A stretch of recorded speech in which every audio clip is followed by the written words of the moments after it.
You might recognize Amy Vilela from the hit Netflix documentary Knock Down the House, when along with AOC, she ran as an underdog progressive candidate looking to challenge the DCCC establishment in 2018. Now, Amy is back on the campaign trail and looking for redemption, working to unseat Democratic incumbent Representative Dina Titus. Her race for Nevada's 1st District has already gathered endorsements from major progressive figures, including U.S. Representative Cori Bush and former Ohio State Senator Nina Turner. Amy joins us now to discuss her campaign and what she wants to do for Nevada's 1st District. Welcome, Amy. Oh, thanks for having me. Thanks for being with us. So what made you decide to take another shot at this? Well, put it quite clearly, we deserve more. And, the status quo right now is not delivering for us and not delivering for our district. When I was out in the district here during COVID, I was making masks for frontline workers. I was also organizing food drives. The thing I kept hearing time and time again is that our leadership was nowhere to be found. And I was drafted to run. My entry into politics comes from the death of my daughter. She died in 2015 from lack of health care.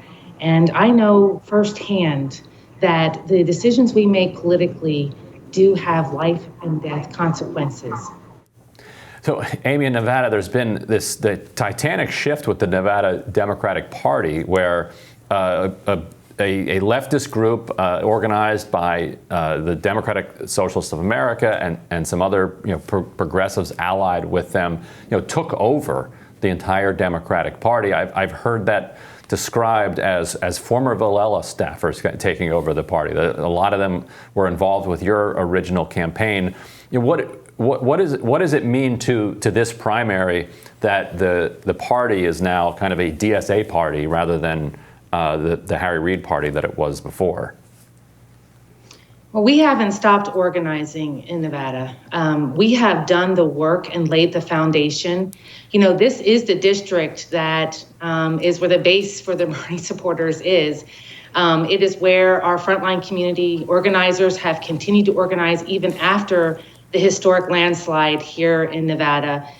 We have been reaching out and meeting community members where they are. And it's showing. What we are fighting for is what is needed so desperately in our community and in this district. It's speaking to what's happening in Nevada. We are ready right now to send an unabashedly progressive candidate to Congress. Yeah, we're in this, really fascinating moment in Congress, this kind of showdown between progressives and moderates, so-called moderates, on who's going to blink first, what is going to be the trajectory of the Biden agenda. Is this plan going to happen? The infrastructure plan, reconciliation, et cetera, or is it kind of going to be sabotaged with this infighting within the Democratic coalition? What is your read on the situation, and what would you like to do about it if you made it to Congress? Well, we know that in the legislation we see now, the progressive legislation that is on the table and the ones that have passed have been because of the progressives that are in Congress now pushing for that legislation. We're really on the precipice of having enough progressive leadership to actually have the leverage necessary to create some real change in DC. And the more progressives we have, the more we can actually push that needle and keep on, organizing and getting our communities involved and building that base and that power to not only get this legislation to the floor, but to actually have it pass. And you had previously run in the 4th Congressional District. This time you're going to be running in the 1st. As you mentioned, the 1st is kind of the progressive headquarters in Nevada. How do you switch? Did you move, or does Nevada allow people to run in whichever district they prefer? And has that been a problem in your campaign so far, of saying, hey, your district shopping here? No, actually, in Nevada, we do have representatives that represent districts who live outside the district. But in my case, I did move a couple years ago. I downsized it, and this is where my family resides. This is where my small business is located, and it really is the heart of where I've been organizing and actually doing community outreach for the past several years. How do you feel right now about the state of the pandemic, in the entire country, but in Nevada? Do you feel like things are under control and we can begin to get back to something approaching normal anytime soon? Absolutely not. We are facing, an eviction crisis in Nevada on top of our already historically low availability of affordable housing. We have the highest undocumented per capita rate in the nation, and yet time and time again we see that undocumented families are left out of the COVID relief packages. We are also seeing that right now we are facing high unemployment rates. I mean, there is not enough being done to actually address what has happened in COVID. And, the other issue is that we don't have universal health care. So we have, many people who are unable to get the care that they need when they do get COVID. So we definitely need to be doing more, and we need to be making sure that it is inclusive of everyone that is in the district and in the nation.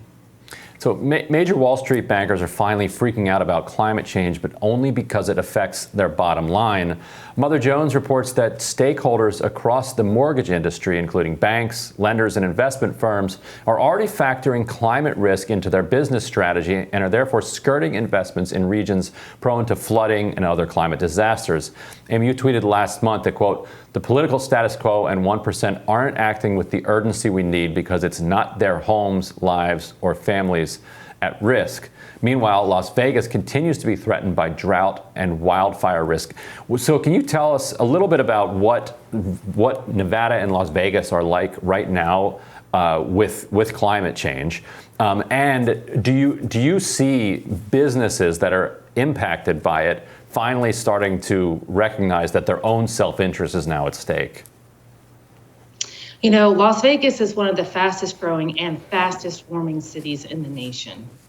And right now, all of our federal legislators are supporting a bill, SNEDCA, which would actually increase Las Vegas by the size of Washington, D.C., while we're facing a major water shortage. We have some historic low levels in Lake Mead, which is the reservoir for Las Vegas. They're completely out of touch with what's happening, and they're more interested in doing a major giveaway to land developers than actually addressing the needs of their constituents. Instead of us giving a large giveaway to land developers, we should be investing in our urban areas. They are the ones that will feel the effects of climate change more so than our suburban areas. I mean, it can be 20 degrees hotter in our urban core than in the suburbs. If you've ever been to Las Vegas, we get very hot. So we need to be addressing that issue when we're on fire in the north and we're running out of water. This really is right now a crisis, and there's no sense of urgency that matches the crises that we are actually facing. And so that is something that definitely we have a lot of frontline community organizations that are fighting, especially against this lands bill. And why, we are a climate first campaign, and also a community first campaign. And that's why, I'm supporting a Green New Deal. My opponent does not. I'm supporting getting off of fossil fuels. My opponent does not. And I'm also supporting making sure that we are addressing the racial disparities that exist in climate and the climate crisis, and making sure that we're investing back into these communities, prioritizing these communities, that we make sure that we have something that's sustainable going forward. Yeah. Amy, thanks so much for being with us. We really appreciate it. Thanks for having me. Next on Rising, Kim joins us to discuss criticism that the Biden administration botched its booster shot rollout. That's next. Stay tuned.